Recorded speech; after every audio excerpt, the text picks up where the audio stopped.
How does a brushless motor work? Unlike brushed DC motors, brushless motors have no touching or wearable parts. This makes them more durable, more efficient, and less noisy. In this case, we'll be looking at one of 4 motors used in a quadcopter to make it fly.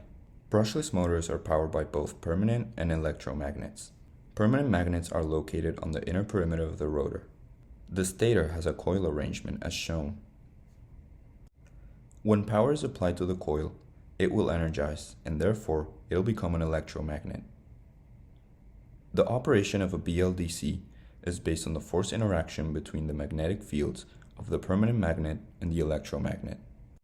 At its initial position, when coil A is energized, the opposite poles of the rotor and the stator are attracted to each other, thus creating a rotational motion. As the rotor nears coil A, coil B is energized, continuing the motion. When the rotor nears coil B, coil C is energized. After that, coil A is energized with the opposite polarity, and so on. This process is enough to make the rotor rotate.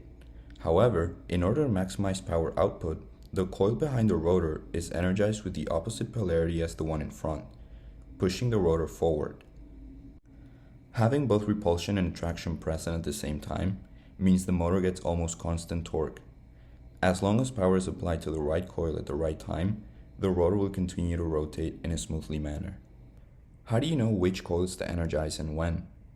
In a brushless DC motor, an electronic speed controller, or ESC, is used for this purpose. The ESC uses a sensor to determine the position of the rotor at all times, and based on this information, it will decide which coils to energize at the right time. In this example, to assemble the motor, the bearing is inserted into the base and the stator. The shaft will then go through the rotor and into the bearing, lining up both rings of magnets. 4 M3/8 screws then go through the carbon fiber arm and screw into the base mount of the motor. Lastly, a propeller is inserted into the shaft and an M5 lock nut is used to lock it into place.